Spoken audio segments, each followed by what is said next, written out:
Thank you guys for your patience.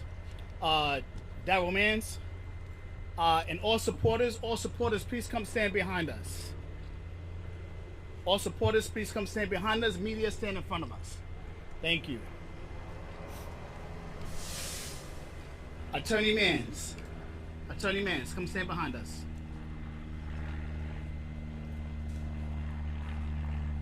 Reese Walker.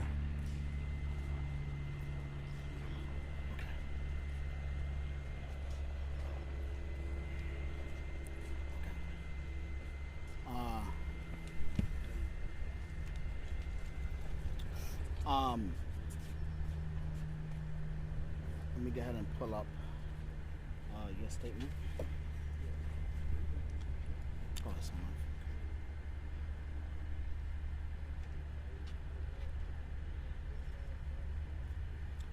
So first off, let me introduce myself. Jock, Yeah. Jock, lower the volume just a tiny bit, please. Just a tiny bit, just for now. You can monitor the speaker for me, please. So I am Nazir and Kadir's uncle. I'm Tiger. So Uncle Tiger. We have here their dad. Okay. So Tiger, like the animal, Tiger. Uncle Tiger. That's what I go by. We have Dad right here, Tyrese Lewis. Hello, how are you doing? So Tyrese, as you can see, has had a lot of stress. He had a stroke, and then soon after the funeral, he's been in and out of the hospital. So we want to definitely thank the NAACP for standing behind us and standing with us. And let me let you guys know, because I heard it a lot. I heard it a whole lot. It was not the NAACP's fault as to why we are now sitting with them in front of you guys and talking to you guys, but out of caring for people as they do, they took the family's situation into consideration with everything. So they wanted to wait until Tyrese was well enough and out of the hospital to come and speak and introduce himself to you guys. This right here was the custodial parent. So his boys lived with him, and great father right here, raised his sons.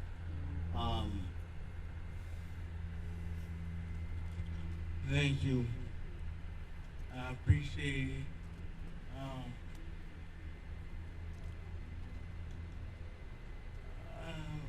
want to say thank you. You can't say no more.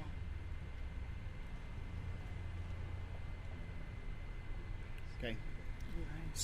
So I'm gonna read a statement from Tyrese and from what we call the bonus mother, also known as, a lot of people don't understand, when I say BM or bonus mom, but the stepmom, Tyrese's wife.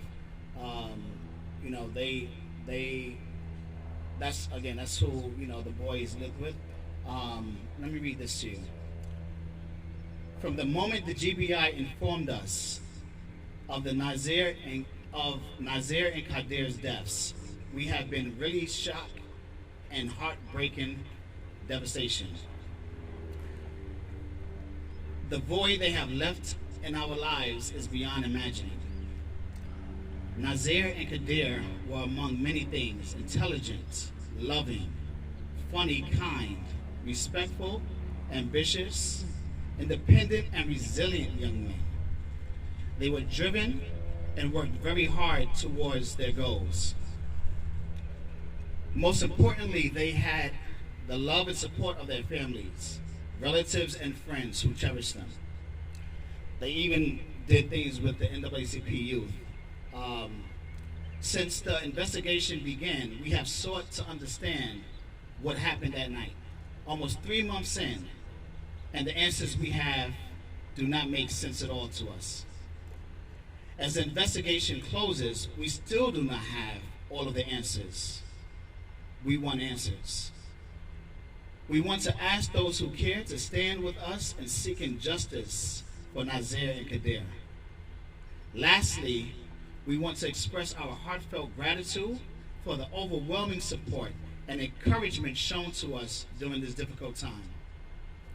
Respectfully, the Lewis family. And then I, as the uncle, have a statement as well. On March 7th, 2025, Nazir and Kadir, the Lewis twins, were taken from us in an act of brutal violence. Nazir was planning on leaving his home early the next morning to catch a standby flight to Boston, since he missed his confirmed flight that morning due to long TSA lines. After eating dinner and cleaning up the kitchen, their usual Friday routine, they left their subdivision at 10:17 p.m., making a quick trip to the gas station, then vanished. What happened after they left the gas station? Show us more videos. Since when does a 19-year-old who just spent money on a plane ticket to see his long-distance girlfriend all of a sudden choose to off himself instead of having fun with his girlfriend?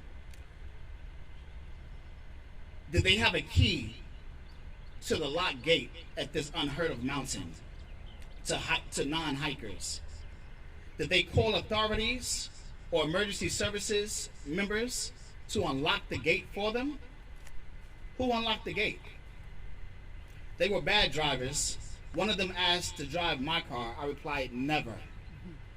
I would take pictures of how they parked on the street just to tease them, especially Kadir. Those teenage boys would have driven off of a cliff if they had to drive on a curvy, windy, narrow road up a mountain in pure darkness. Their lifeless bodies were positioned in a way that screamed sacrifice. Scott Curlin and others took so much pleasure in the systemic white supremacist tradition, they shared Scott's murder scene photos with their children in order to desensitize them and encourage those terroristic behaviors. I purposely did not say crime scene photos because I didn't see any crime tape markers or any indication that would suggest it was a crime scene. I didn't even see a gun in those pictures.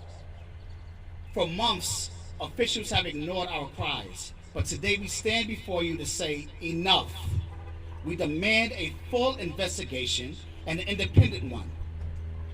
The release of all evidence and arrest for those responsible. Kadir and Nazir were loved. They were stolen from us. But the legacy is ours to define. Every time we speak their names, we defy the silence that lynching demanded. The fight is sacred. Stand with us. This is not just our fight. It is a test of whether Black lives truly matter in this country. We will not rest until justice is served.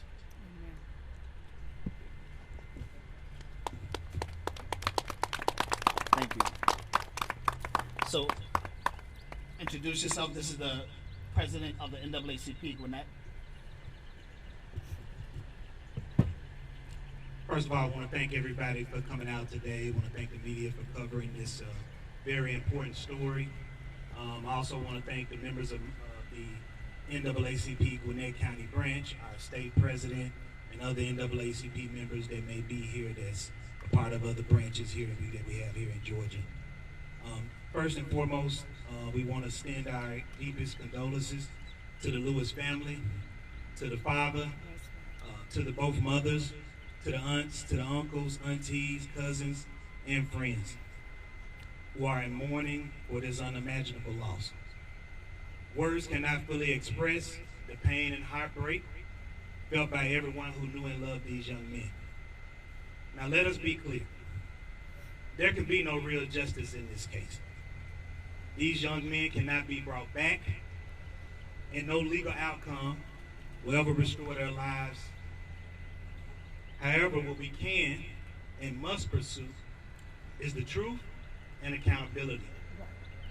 We must understand exactly what happened to them and how they ended up in a place they had no known reason to be there. At this time, the NAACP Gwinnett County branch is demanding a full and immediate release of all evidence held by the Georgia Bureau of Investigation. The GBI cannot speak out of both sides of its mouth. It can't publicly say the case is closed, but privately say that they will not release all of the evidence to the family because they're still investigating the case. This lack of transparency is unacceptable. We're also calling for an independent investigation.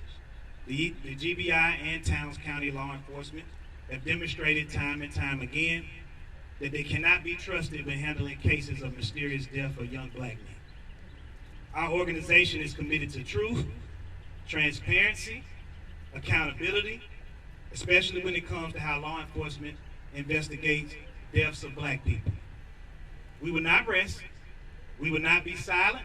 We will continue to fight for these young men and their families until the full truth is brought to the light. Thank you.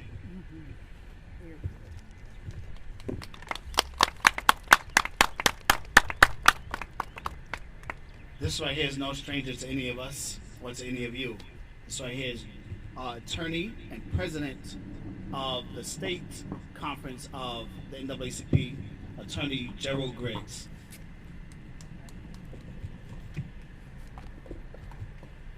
So first and foremost, my condolences to the family of Mr. Lewis, both the twins, and on behalf of the Georgia State Conference and the National NAACP, we are standing with you in solidarity and demanding justice and accountability. We've been here before, many times in many different counties all throughout Georgia when there's a mysterious death. I can remember getting a phone call from a concerned NAACP president down in Glenn County when there was an unfortunate killing. I can remember law enforcement investigating that killing initially and coming up with an excuse. So we stand here for the twins demanding the same thing we demanded for Ahmaud Arbery and others. A thorough, complete, and full independent investigation. Because we find it very hard to believe that individuals that resided in Gwinnett County would somehow end up in Towns County on a mountain they knew nothing about and commit suicide. We've been here way too many times. So in the 116 years that the NAACP has responded to lynchings, we know what a lynching looks like, we know what it smells like, we know what a cover-up starts out like. And so we stand shoulder to shoulder with the Gwinnett County NAACP and all the 100 branches of this association in Georgia in demanding that the GBI release all of the evidence. Now let's be clear, I know the director knows the open records laws just like I do. If the investigation is closed, then he has to release the file. So we are demanding that he release the file. We are also demanding that an independent investigation occur in this case to uncover and turn over every stone to determine what happened to the twins. Because I find it very hard to believe, as a 21-year practicing attorney, that these individuals drove to a mountain they did not know, up a windy, dark road behind a gate that was locked, and killed themselves. That's very difficult to believe. We know that we are in 2025, which means that every gas station, every Georgia Department of Transportation camera, the flock cameras, they capture everything. So we should have a timeline from the point they left Gwinnett County to the point they ended up on the mountain to delineate what actually happened. That's what we're calling for. If it truly was a suicide, be transparent. Release all the information. Let independent investigators determine what happened. But if it's a cover-up, keep covering up, because the eyes of the world are on this case. And so not only are we calling for an independent investigation, we are calling for elected officials to do more. We are calling for Georgia to be transparent. and to give answers to the Lewis family. So first and foremost, we're calling on the GBI director to have a direct conversation with this family and walk through all of the evidence. Secondly, we're calling on the governor to empower independent investigators to look into this case, the same way you did in the Ahmaud Arbery case. Because it's important that not only does black life matter, but every single incident of a mysterious death in this state should be thoroughly investigated. And if it turns out that somebody has done something afoul of the law, they should be prosecuted to the full extent of the law. So we're calling on the governor to impanel a special investigatory panel to determine what happened in this case. And lastly, we are tired of families having to come to civil rights organizations to force law enforcement to do their job. That's right. This is the job of law enforcement. And so we want to make sure that law enforcement knows that in every case, we are watching you. We will hold you accountable. You need to be transparent and accountable to the citizens that pay taxes and the families that entrust their loved ones, 19-year-olds, to your care, concern, and protection. And so on behalf of the Georgia State Conference of the NAACP and on behalf of the National Board, we have eyes on this case because we are done dying. We are done with the excuses. We are done with you sweeping things under the rug like we aren't watching. So again, the ball's in your court now. We hope to hear directly from the GBI director about a meeting to go over the evidence, the complete file with this family. If you truly say that the case is closed, and you will be getting an open records request. You have 3 days to respond. Otherwise, we'll be in this courthouse or others. To the governor, it's time for an independent panel to investigate this case. And to law enforcement, it's time to be transparent. Investigate these cases like it's your loved one. And be clear and transparent with the truth. And let the chips fall where they may. So on behalf of the Georgia State Conference, we stand shoulder to shoulder with the family. We stand shoulder to shoulder with the Gwinnett NAACP. And again, the ball's in the GBI's court. Release the file and allow an independent investigation. Awesome. Very good.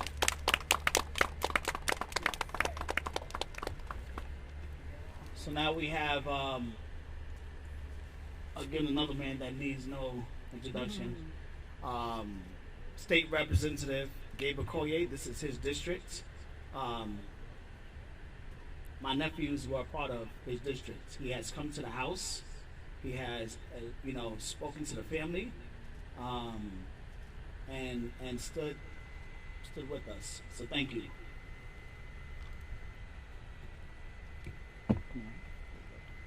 Come around you. Thank you. Thank you, Tiger. And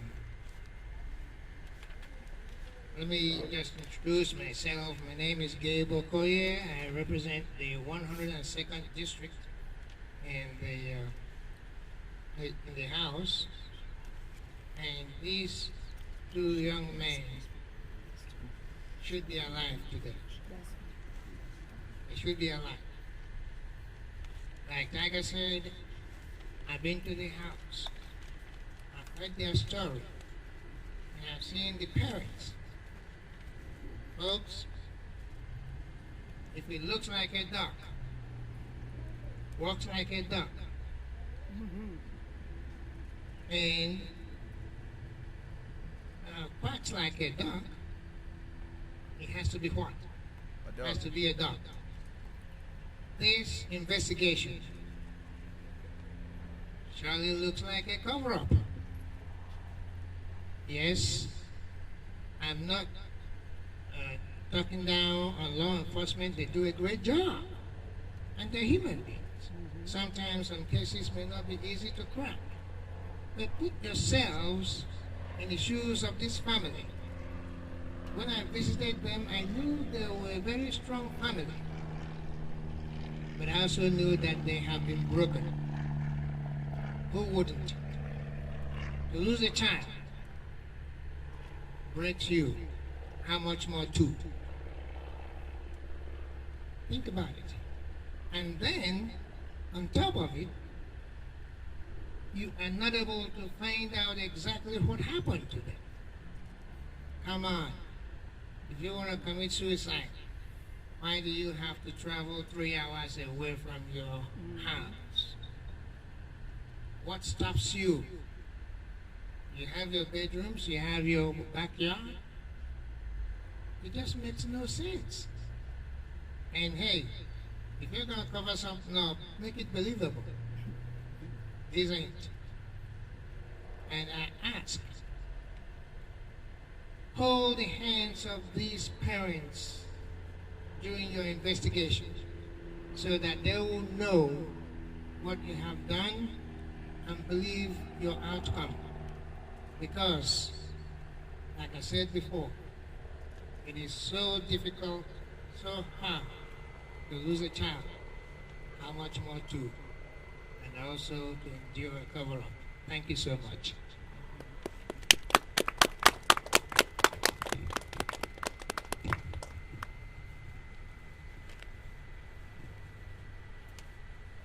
So we have Sister Betty Maddox Muhammad.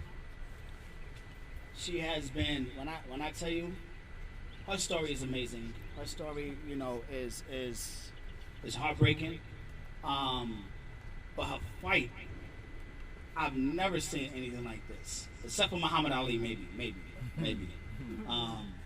But we thank you. We appreciate you from standing with us from the beginning, for making sure that everyone else stood with us. She has introduced us to so many supporters who have vowed their support and, you know, just having our back, and we appreciate you. So please, from Grieve, Sister Betty Maddox Muhammad. First of all, let me say good afternoon, and to my sisters and my brothers who are here represented here from the Nation of Islam, I greet you with the greeting words of peace of Assalamu alaikum, Wa alaikum salam. which simply means peace be unto you. My name is Betty Maddox Battle Muhammad. I am the founder and the executive director of a homicide support group, GRIEVE, acronym, Grieving Relatives in Every Violent Event. My son was murdered 32 years ago last week. I stand in solidarity, demanding on behalf of all the grieving mothers all over this country that the GBI release the information on Quadir and Nazir's investigation. Let me say this for the people in the back. It doesn't hurt home until it hits home. I know what it is to investigate cases like this. I am retired out of law enforcement over 30 years. I've experienced both aspects of violence. So I know firsthand the victim and the judicial aspect. But I stand firmly. If you think this is over, I'm tired of saying it. Enough is enough. We will not take any less than a thorough, swift, and transparent investigation. This father here grieves, and so does the mother and the family members. I ask you all to stand with us as grieving mothers to demand that the governor of this state do what needs to be done, because if we do not, it's going to happen again. From the bottom of my heart on all the grieving families here all over the world, I greet you with the greeting words of peace of Assalamu alaikum, And I pray that God will intervene and bring us justice.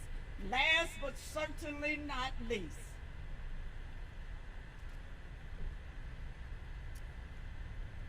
there can be no peace without justice. And there can be no justice without truth.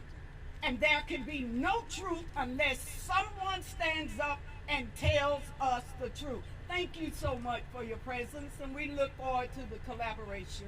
On behalf of grieving relatives, we express our condolences to the family. God bless us all.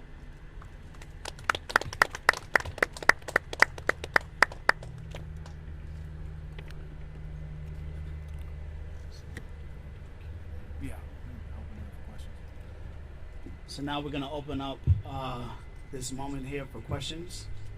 Chase Hall with 11 Alive. First off, I want to say I'm so sorry to the Lewis family and friends. I'm so sorry for what you're going through. My question for you, because it's going to make viewers ask questions, you made a point to say the way their bodies were found made it seem different. Yes. Take me through what you know that's calling you to say this is not a case of suicide, but something more. That's a great question. So Chase, for those that didn't understand or didn't hear what he asked to explain why, in my statement, I said that the way their bodies were laid screamed sacrifice. So I'll paint the picture for you guys, because so people have been sending me everything that they've seen since day one. Since I've been sharing this story with everyone, all of the tastemakers, all of the people that can do something that can spread the news and spread it fast, so that we can raise the money to even have unexpected funeral for two. So in the video that I saw on a podcast, someone posted the pictures. Thanks to Scott Curlin. Let's not forget that name, Scott Curlin, who only received a misdemeanor for obstruction, but was never arrested. So hold on. Do you mind about speaking?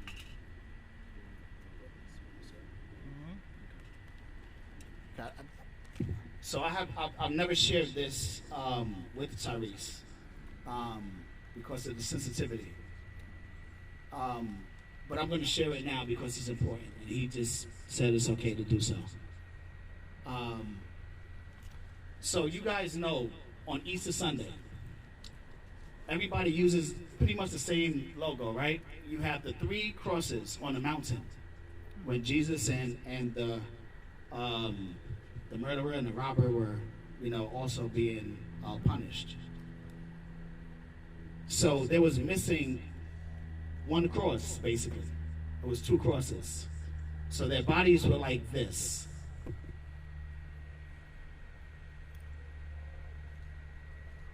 Positioned with their feet almost touching, but spread out to where their heads were fanned out. Their arms were out. Their heads were facing upward. The GBI, let me tell you why they ruled that it wasn't murder-suicide. And they said because there were identical headshot wounds to the head. Headshot wounds, gunshot wounds to the head. So when you look at, when you see this, how their bodies were positioned, you know that it was execution and staged. Did that answer your question, Chase? Yes, sir. Andrew Snorton, Trade Community Solutions. The operative theme that we're hearing is integrity. in addition to the measures that you outlined, what else would you like to see put in place to maintain the integrity of the investigation?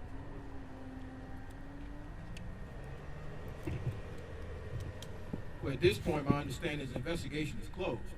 And so if the investigation is closed, they just need to release the evidence so that independent investigators can go through it and determine if there's any follow-up that needs to occur to determine what actually they believe the cause of death was, and then make a independent determination, and then, of course, turn it over to other law enforcement sources. So there's nothing left to maintain the integrity of the investigation that's closed. Attorney Griggs, if I may, while you have the mic,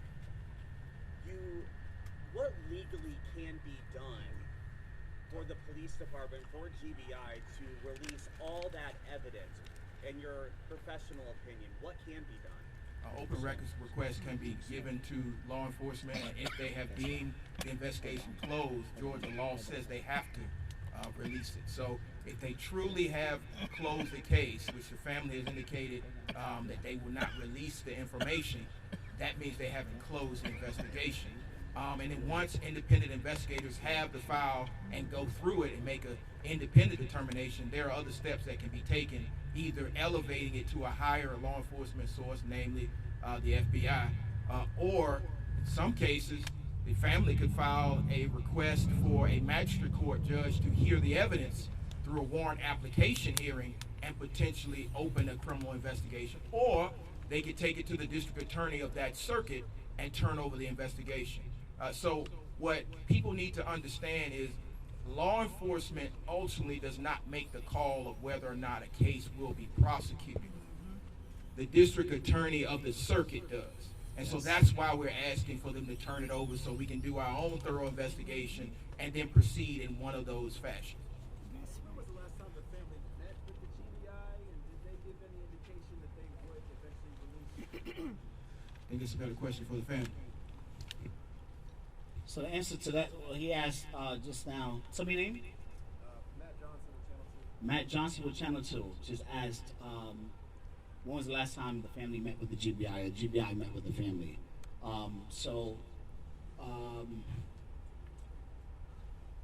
His wife, my sister-in-law, did speak with them this week.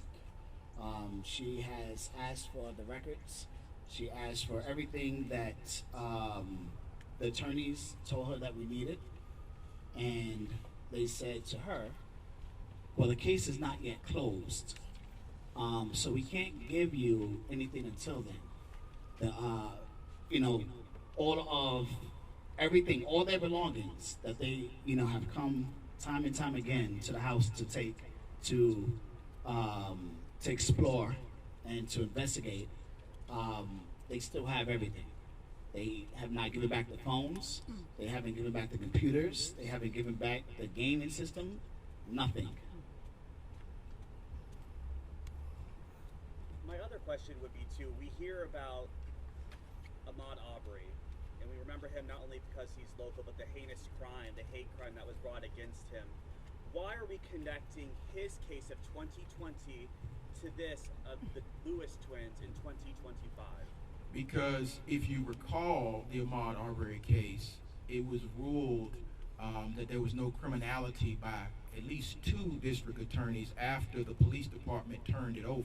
So it's very similar. They gave a similar story that he was burglarizing a house and necessitated the response by the 3 armed vigilantes. And so as somebody who worked on that particular case, the same thing that I'm hearing right now gives me pause. And that's why we need an independent investigation. If the case is not in fact closed, then the GBI's next question should be, have you turned it over to the district attorney of that circuit? And then the family needs to meet with the district attorney of that circuit. And so we're going to put the same amount of resources behind this case that we did that case. And we hope that it does not take 90 some odd days and the release of a tape to show what actually happened. So why I made the connection is because many times in Georgia, the initial story does not hold up to scrutiny of independent eyes and independent investigators looking at it and turning over every stone. So call a spade, you're basically saying you're comparing it to Ahmaud Arbery because you're saying this looks like a cover-up, kind of like that was? That's exactly what I'm saying.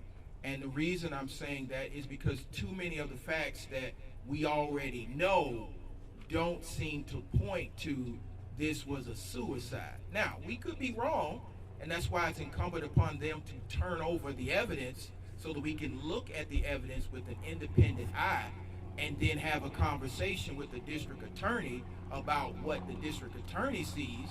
And then if it turns out that there's nothing there, there's nothing there. But given the history of this state, both distant and recent, it's very difficult to believe just on face value what the GBI is saying.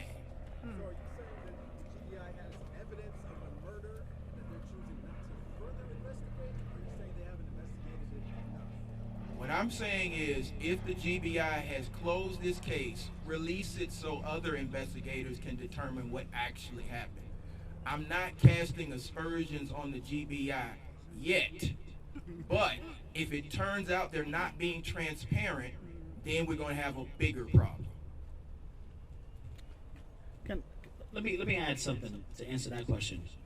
So, have you guys heard that they left their subdivision at 10:17 p.m.? Did you guys know that? By the show of hands, did anyone know that?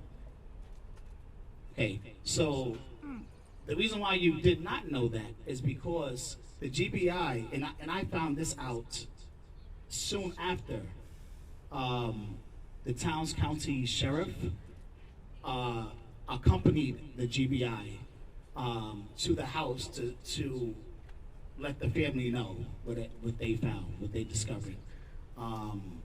That Tyrese's sons were murdered. So all they had to do was just ask, because at the entrance and exit of the subdivision, there are cameras. There's a flock system. There's a flock system all throughout Gwinnett County. Throughout most of Georgia. Exactly, throughout most of Georgia. And I asked, I contacted the Home Association, and I asked them for the videos, and you know, gave them the tag number and asked them also for, you know, to see what time they came in and left that day.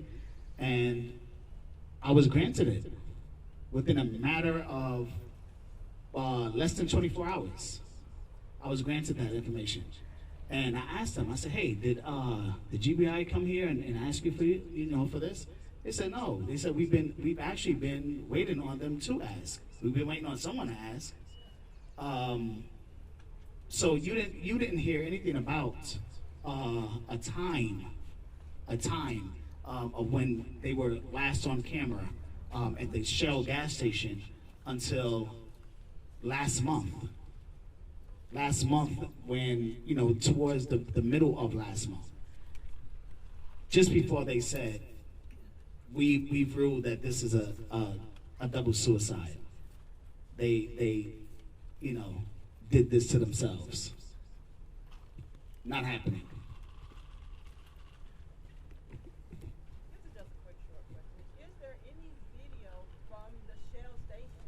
If you go into a station now, they are, you know, conscious about robberies and things like that. Is there no video in what happened in that store? Yes, so there is video, and they did see the video.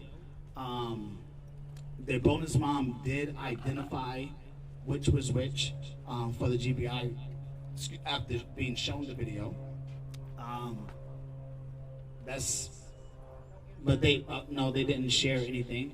They were doing what two teenage boys would do at a gas station: buy snacks, put a little bit of gas, because like I just told you guys, Nazir needed to get to the airport in the morning for a standby flight because he missed a confirmed flight. He already spent his money on a flight to go to Boston. So he wasn't trying to miss, you know, just lose his ticket. He wanted to get to his girlfriend. So I think when we get into the weeds of everything, we start realizing that there's not enough that's known. And so to make sure that every stone has been turned over, they need to turn over the evidence. And then we'll be able to answer all of these questions that I'm sure the public has. And we have to remember, law enforcement works for the public. And the public have questions that need to be answered. And that's why we're standing by this family, to get those questions answered. And if the questions are answered in a dissatisfactory fashion, then we will escalate. Hi, family. Kat Harvard with podcast Conversations with Karen and Kat. My heart goes out to you. Thank you, Kat. And I just want you to just please share with everyone the love that these young men had, because their transition, you're reiterating, they had a life to live. We need to drive that point home. They had a life to live, a future they're looking out to. Can you please speak to that? Absolutely. My sons,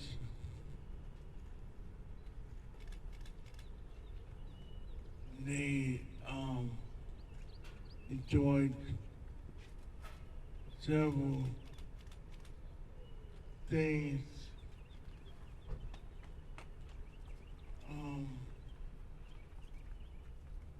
Excuse me. They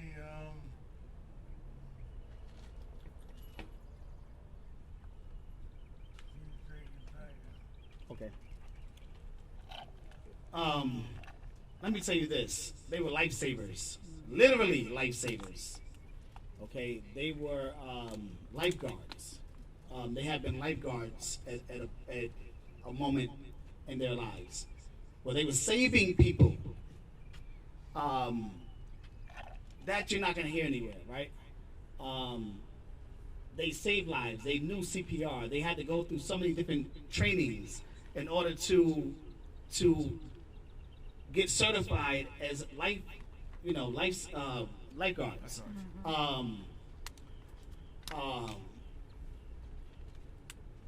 So Nazir, I'll tell you about Nazir. My daughter was telling me, asking me questions because Nazir wanted to start a whole fashion line. So she was, she came to her father who has experience with that to ask, hey, Nazir wants to, he just called me. We've been talking about, this clothing line that he wants to start. What does he need to do, and so forth. Kadir was actually just, he was considering going over to KSU after his graduation from aviation school. They worked. They loved to play basketball. They should, I had to foul them, but not call it a foul when I played with them. Dad right here will brag on how he taught them how to play and shoot the J's that they were so proud of being able to make.